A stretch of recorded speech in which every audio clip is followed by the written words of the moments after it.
الحمد للہ وکفا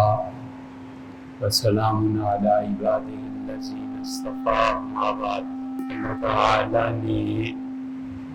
اس امت کو جن جلیل القدر افراد سے نوازا، ان میں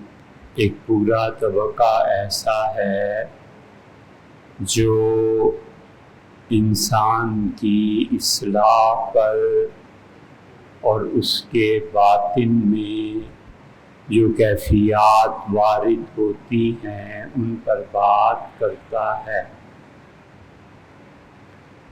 ان لوگوں میں آخری زمانے میں جو لوگ بہت واضح طور پر سامنے آئے اور صوفیہ کہلائے، انہوں نے اپنے سے پہلے دور کے ائمہ کے علم کی تلخیص کی۔ انہوں نے جو تحریرات امت کے لیے لکھی تھی اس کا خلاصہ پیش کیا، اور اگر آپ اس دور سے بھی پیچھے چلے جائیں تو ابن عربی اور فرید الدین عطار اور حکیم صنائی، مولانا روم اور امام غزالی، یہ سب لوگ اس بات پر بحث کرتے ہیں کہ انسان کا باطن کیا ہے، اور پھر ان سارے لوگوں کی تحقیقات اگر آپ پڑھیں گے تو بہت اچھی اچھی مثالوں سے انہوں نے سمجھایا ہے، اور وہ انسان کے باطن کو بھی ایک سلطنت قرار دیتے ہیں، اور وہ کہتے ہیں کہ ہم انسانوں پر افسوس ہے، اور ہم انسان جو اس ظاہری دنیا میں زمین پر بستے ہیں ایک بہت بڑی حقیقت سے غافل ہیں۔ اور وہ کہتے ہیں کہ انسان جس وقت حکمران ہوتا ہے، ملک کو چلانے کے لیے اسے کچھ افراد کی ضرورت پیش آتی ہے۔ اس کو ایک پوری کابینہ چاہیے۔ بادشاہت کا نظام اس زمانے میں چلتا تھا، تو وہ کہتے تھے کہ اس بادشاہ کو چلانے کے لیے ایک جماعت چاہیے افراد پر مشتمل، جیسے اکبر کے 9 رتن تھے، جیسے ہر بادشاہ کے درباری تھے، ہر بادشاہ کے دانا اور عقل مند وزیر تھے، اور عقل مند وزیروں کے بغیر ملک نہیں چل سکتا۔ حضرت رسالت مآب صلی اللہ علیہ وسلم نے بھی فرمایا ہے کہ اللہ جس حکمران کے ساتھ نیکی اور اچھائی کرتا ہے اس کو کوئی عقل مند خدا ترس وزیر دے دیتا ہے، اور جس کی عاقبت برباد ہونا چاہتی ہے تو اس کو اسی طرح کے وزیر بھی مل جاتے ہیں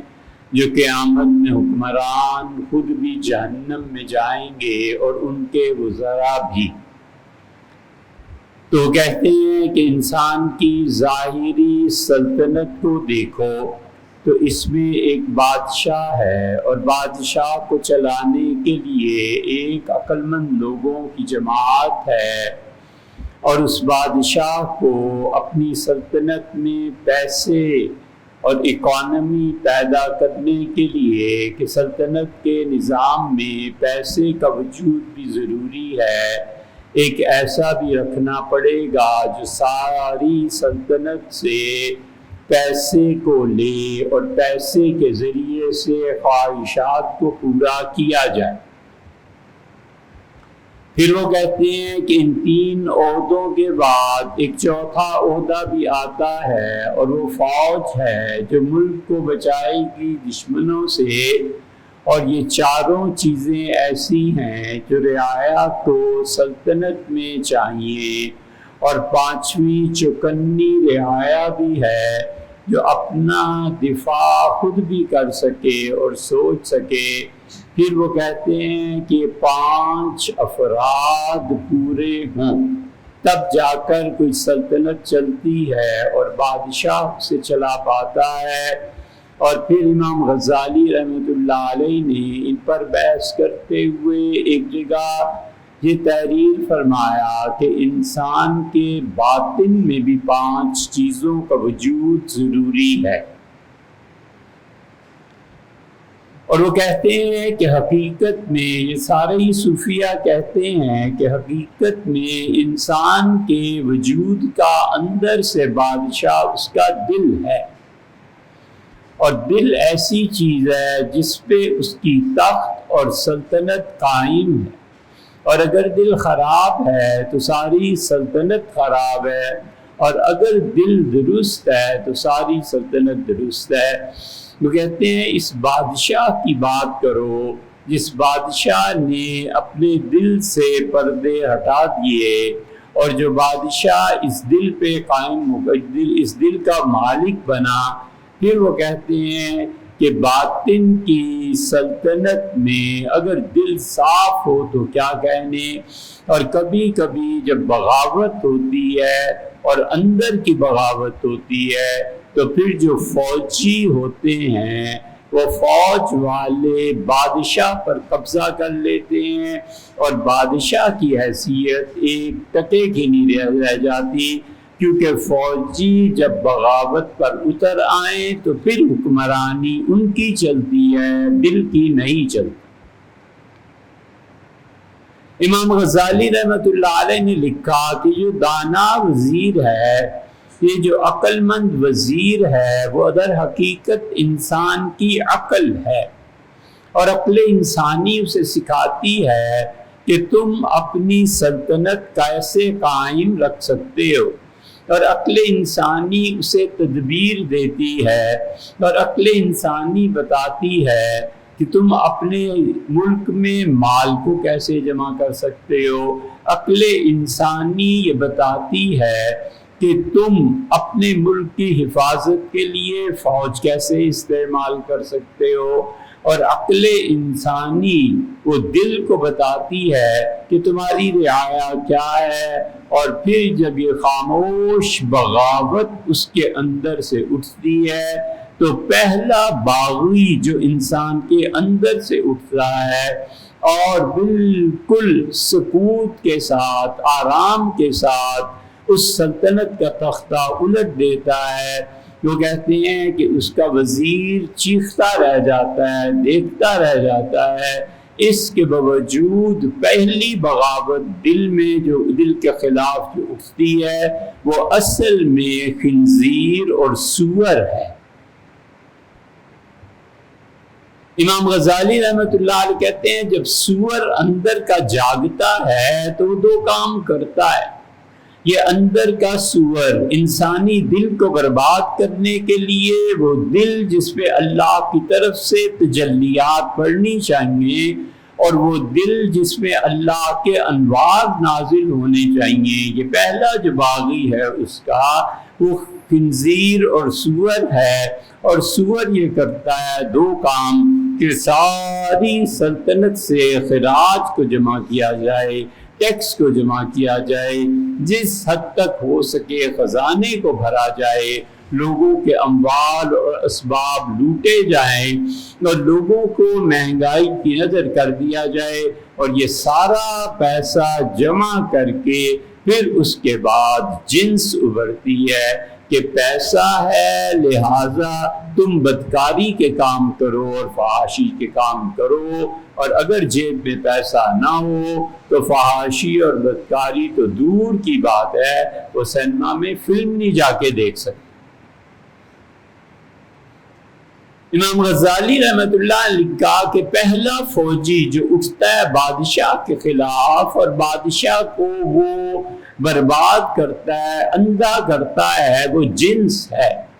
اور جنس ساری سلطنت پر پانی پھیر دیتی ہے۔ اور پھر وہ کہتے ہیں کہ دوسرا جو اٹھتا ہے باغی وہ کتا ہے، اور کتا اصل میں رکھوالی کے لیے تھا، کہ وہ کھیت کی حفاظت کرے، لیکن وہ حفاظت ختم ہو جاتی ہے اور وہ نوچتا ہے، لڑتا ہے، مرتا ہے، بادشاہ کو کاٹتا ہے۔ تو جب یہ دو بغاوتیں انسان کے اندر برپا ہو جائیں اور خنزیر کو آزادی مل جائے جس کا دوسرا نام جنس ہے، اور کتے کو آزادی مل جائے جس کا دوسرا نام غصہ ہے، تو غصہ اور جنس، خنزیر اور کتا سب سے پہلا کام یہ کرتے ہیں کہ وہ جو وزیر ہوتا ہے نا اس کو قابو میں کر لیتے ہیں۔ وہ جو عقل انسانی انسان کو فلاح و بہبود کی راہ دکھاتی تھی، اب وہ اسے سکھاتی ہے، وہ وزیر جو عقل تھا، عقل سکھاتی ہے کہ مزہ کیسے آئے۔ بس اس عقل انسانی کا کام اتنا سا رہ جاتا ہے کہ مزہ کیسے آئے۔ ہے اس کے میں سمجھنے کی مثال بہت بہترین۔ ایک آدمی نے ایک دعوت میں، ہم بھی شریک تھے، تو کسی کو آم پیش کیا اور اس نے کہا کہ چونسا آیا ہے اور زبردست آم ہے، آپ کھائیں۔ انہوں نے اس کو چکھا اور وہ جو کھانے والے تھے شادی میں، انہوں نے آئس کریم منگوائی اور آئس کریم کو منگا کر اس آم میں بھر کے کہا کہ شادی تو ابھی چلے گی نا 15-20 منٹ، اس سے کہیں دیکھو اور ڈیپ فریزر میں رکھ۔ کئی آم انہوں نے رکھوائے اور اس میں آم میں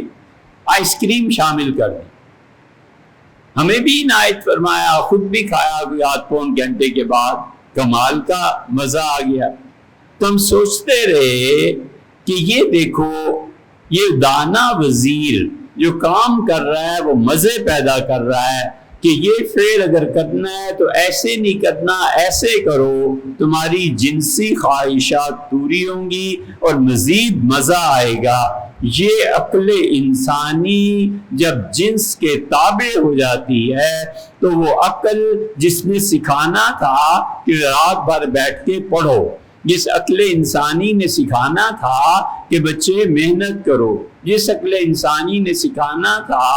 کہ صبح اتنے بجے دکان کھلنی ہے اور شام کو بچے اتنے بجے بند کر کے پیسے جمع کر کے مجھے حساب لا کے دکھانا ہے، یہ عقل انسانی کہتی ہے کہ درمیان میں 1 گھنٹے کی چھٹی لے لے اور کوئی بہانہ کر لے، اور ابے کو کیا پتہ چلنا ہے، جا اور یہ خواہش اس طریقے سے وہاں پوری کرے۔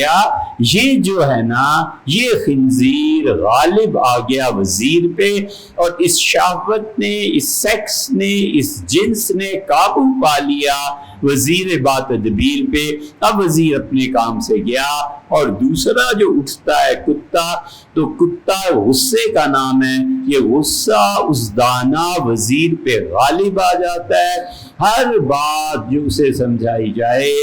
نتیجہ یہ نکلتا ہے کہ وہ سمجھ سے زیادہ وہ وزیر کتے کی پیروی کرتا ہے، تو جنس مار دیتی ہے انسان کو اور غصہ مار دیتا ہے اس عقل کو۔ یہ دونوں مل کے جب عقل پر غالب آ جائیں تو ایسا آدمی سوائے تباہی کے اور کچھ نہیں کرتا۔ وزیر یعنی عقل، جنس یعنی خنزیر، کتا یعنی غصہ، یہ تینوں مل کے بادشاہ پہ قبضہ کر لیتے ہیں۔ چنانچہ بادشاہ سلامت سلطنت سے غافل ہو جاتے ہیں اور انہیں کام یہ دونوں سکھاتے ہیں، اور عقل انسانی نت نئے مزے پیدا کرتی ہے کہ اس فعل میں مزید مزہ کیسے پیدا کیا جا سکتا ہے، اور ہر دور میں عقل اس پہ کام کرتی ہے۔ پچھلے ادوار مٹتے چلے گئے جن کے مجسمے اور باقیات ابھی باقی ہیں۔ پتھر سے وہ انسانوں کو تراشتے تھے اور کیا کیا صورتیں اور کیا کیا وہ اس کی شکلیں بناتے تھے اور سیر کرتے اور گھومتے تھے، تاکہ خارج کی دنیا سے مدد لے کے اندر اپنے جنس کو تقویت دے سکیں اور اندر کچھ بھی نہ رہے تو پھر باہر کا نظارہ کر سکیں۔ دو ہاتھ کو جنبش نہیں، آنکھوں میں تو دم ہے، رہنے دے ابھی ساغر و مینا میرے آگے۔ اس لیے صوفیہ کہتے ہیں یہ دو بغاوتیں انہیں کچلنا ہے، اور وہ کہتے ہیں کہ عقل انسانی اور بادشاہ دونوں ان دونوں کے قابو میں آ گئے۔ اب جو زندگی گزرے گی وہ زندگی اللہ کی مخالفت میں گزرے گی، اور پھر وہ کہتے ہیں 5 پردے پڑ جاتے ہیں، اور 5 پردوں کو 5 پردے اٹھا دیتے ہیں۔ تم پہلے 5 پہ آ جاؤ یا دوسرے 5 پہ چلے جاؤ، تم ایک ہی نتیجے پہ پہنچو گے، یا تو مکمل طور پہ تباہی ہے اور یا مکمل طور پر نجات ہے۔ ابن عربی رحمۃ اللہ نے بڑی اچھی بحث کی ہے۔ ابن عربی یہ معروم مثنوی اور فصوص الحکم اور بھرتری جو قبل مسیح میں ہندو تھا اور بہت دانشور ہندو تھا، بہت عقل مند ہندو تھا۔ یہ آپ کے ہاں جہلم کے پاس ایک جگہ ٹلہ جوگیاں، یہ یہاں کا تھا، اور ہم دیکھنے گئے تھے ٹلہ جوگیاں اس کے لیے کہ اس بندے نے کہاں زندگی گزاری۔ ان سکھوں میں، ان ہندوؤں میں بڑے بڑے دانشور لوگ پیدا ہوئے ہیں، ہر بحث کو مذہب کے نام پہ رد نہیں کیا کر دیا کرتے، اور ہر بحث کو، ہر دانشور کو جہنمی اور کافر ہونے کا طعنہ دے کے پھینک دینا، یہ اپنے آپ کو محروم کرنا ہے۔ یہ بچوں روش ٹھیک نہیں ہے۔ سکندر اعظم نے جب دنیا فتح کرنے کی تھی نا، تو اس نے نظریہ پیش کیا کہ دنیا میں ایک ہی بادشاہ ہونا چاہیے، اور اس نے کہا کہ ایک ہی بادشاہ کا مطلب یہ ہے کہ میں ساری دنیا فتح کر کے پوری دنیا پہ اپنی طاقت اور بادشاہت کو ظاہر کروں۔ اجلاس بلایا، شہزادہ جوانی کی ترنگ میں تھا، ایک سے ایک بڑے آدمی نے آ کے کہا کہ لڑو، ہندوستان کو فتح کرتے ہیں، ایران کو فتح کرتے ہیں، یہ کرتے ہیں، یہ کرتے ہیں۔ ارسطو اگرچہ اس کے استاد تھے لیکن چپ بیٹھے رہے۔ اس نے آخر پر ادب احترام سے کہا کہ حضرت آپ بھی کچھ فرمائیں، آپ تو استادوں کے بھی استاد ہیں، اور آپ کی دانشمندی خود میں گھائل ہوا اس کا، آپ بھی کچھ فرمائیں۔ اس نے کہا بچے، مقدونیہ جو ہے نا، اس پہ بس کر، تیرا باپ فلپ بھی یہیں پہ تھا، تو بھی یہی رہے، اور یہ جو ملکوں کو فتح کرنے کی ہوس ہے نا، اس دل سے نکال۔ اور پھر انہوں نے باتیں 2-3 اور بڑے کام کی۔ انہوں نے کہا تو ابھی تک نوشابہ سے نہیں نکلا، تو یونان سے کیا نکلے گا؟ نوشابہ اتنی خوبصورت لڑکی تھی کہ اس کی شہرت ہندوستان کیا ایران ہر جگہ پھیلی ہوئی تھی کہ اس جیسی لڑکی پاک اور اس جیسی خوبصورت دنیا نے دیکھی ہی نہیں۔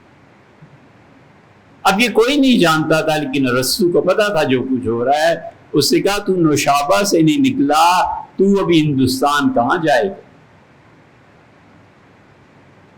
اس نے کہا ہندوستان کیا چیز ہے؟ مجھے دنیا میں اگر کسی سے ڈر لگتا ہے تو ایک ہی ہے، وہ راجہ پورس ہے۔ جس طرح فرعون تھے، جس طرح جرمنی میں اب بھی وہ آتے ہیں، جو بھی ہوتے ہیں ان کا نام رکھا جاتا ہے، فرعون پورا خاندان تھا نا۔ اور جرمنی میں بھی کیا کہتے ہیں، نہیں، جو پوری نسل اس کے نہیں، ایک نام ہے عہدے کا،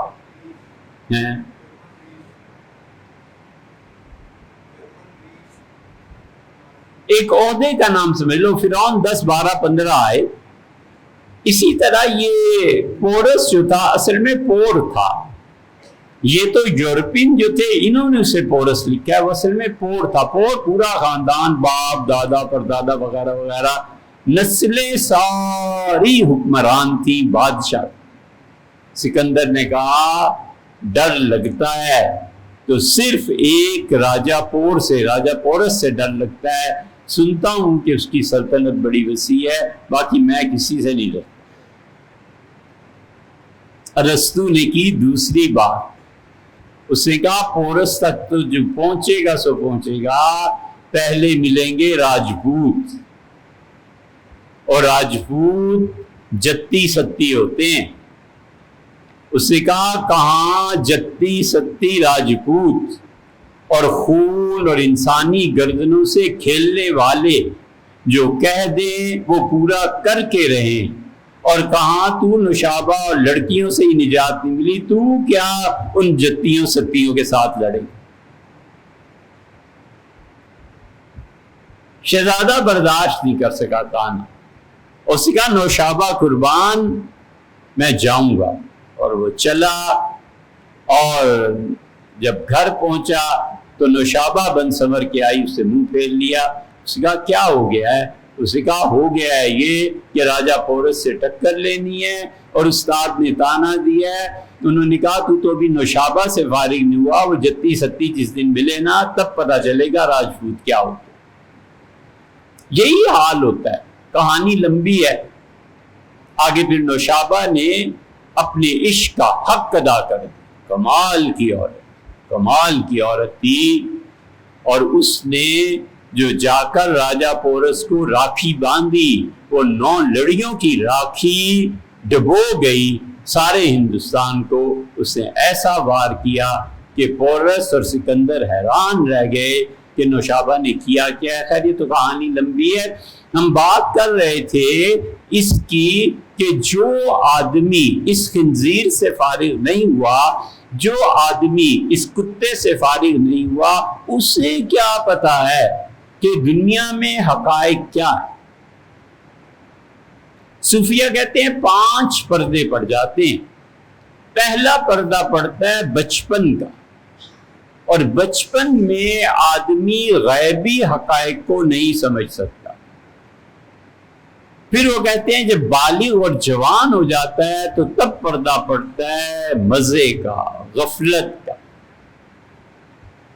اور غفلت کے بعد تیسرا پردہ پڑتا ہے رخ کے صحیح نہ ہونے کا، اور چوتھا پردہ پڑتا ہے جامد تقلید کا، اور 5واں پردہ انسان کے دل پہ پڑ جاتا ہے جہالت کا۔ یہ 5 پردے 5 چیزوں سے چاک ہوتے ہیں، تب جا کر دل اللہ تعالیٰ کے انوار اور برکات کا موجب بنتا ہے، وگرنہ بچہ حقائق کو قبول نہیں کر سکتا۔ جوانی لذت اور مزے کو کھیل لیتی ہے۔ وہ جتی ستی جو ہوتے تھے نا، وہ شاید اب کوئی رہ گیا ہو دنیا میں، مگر وہ سب برباد اور ختم ہو گئے، اور زمانے کے ساتھ ساتھ زمین کا پیوند ہو گئے۔ وہ لذت اور مزے سے نکل کے رخ ٹھیک کرتا ہے۔ یہ پورا سمندر بحیرہ عرب اور بحر الکاہل، یقین مانو یہ سورج کی تپش سے بادلوں میں تبدیل ہو کے اوپر سے برسنے لگے نا، تو فقیر نے، صوفی نے، سالک نے اپنا پیالہ اوندا رکھا ہوا ہے تو ایک قطرہ پانی کا اس میں نہیں جاتا، رخی ٹھیک نہیں۔ تم جب پیالے میں اعتراضات ڈال کے لاؤ گے کہ یہ اعتراض اور یہ اعتراض اور یہ اعتراض، اس شیخ کی صحبت سے تمہیں کیا فائدہ پہنچے گا؟ سیدنا ابوبکر رضی اللہ عنہ حضور صلی اللہ علیہ وسلم کی مجلس میں آتے تھے کہ سبحان اللہ، اللہ کے رسول ہیں، ان کی باتوں کی تصدیق کروں، اور ابو جہل آتا تھا اس لیے کہ اعتراض کروں، تو اسے پیالہ جو الٹا رکھا ہوا تھا، اب اس پیالے میں خدا کا نور کیسے آ جائے؟ سمجھے؟ اس لیے اعتراض جڑ اکھیڑ دیتا ہے، اعتراضات برباد کر دیتے ہیں۔ ماں پہ اعتراض، باپ پہ اعتراض، اس پہ اعتراض، اس پہ اعتراض۔ یار حوصلہ کرو اور سمت درست کرو، اور اس کے بعد وہ تقلید جامد میں پڑ جاتا ہے۔ تقلید جامد کا مطلب یہ ہے کہ چونکہ مسلمان کے گھر پیدا ہو گیا ہوں اس لیے مسلمان ہوں، بس باقی اسلام کا کوئی پتہ نہیں۔ کوئی کافر، کوئی ہندو، کوئی سکھ آدھ گھنٹہ کھڑا ہو جائے نا، اور وہ دونوں طرح سے، علم کے اعتبار سے بھی اور جو لفظ استعمال کر رہا ہوں جتی ستی بھی ہو، اس کا اسلام آدھے گھنٹے کی کیا 15 منٹ کی مار ہے، اڑا کے رکھ دے۔ یہ تقلید جامد۔ تم سوچو تم کیوں مسلمان ہو؟ بس اس ایک سوال کا جواب ڈھونڈ کے لاؤ، تم کیوں مسلمان ہو؟ اگر تم مسلمان اس لیے کہ مسلمانوں کے گھر میں پیدا ہوا تو ہندو نے کیا قصور کیا ہے بھائی؟ سکھ نے کیا قصور کیا؟ اور اس کے بعد 5واں پردہ آ جاتا ہے جس پہ وہ کہتے ہیں کہ جہالت مطلقہ جب گھیر لے انسان کے دل کو تو وہ دل برباد ہو گیا، وہ وزیر با تدبیر عقل برباد ہو گئی خنزیر کے ہاتھوں، اور وہ فوج برباد ہو گئی کتے کے ہاتھوں، اور اسی طرح رعایا تباہ اور برباد ہو گئی کیونکہ بادشاہ اجڑ گیا تھا، اور بادشاہ نے اپنے آپ کو عقل، جنس اور سور کے حوالے کر دیا تھا۔ تو اس بادشاہ سے کیا توقع رکھے کہ یہ اچھا کام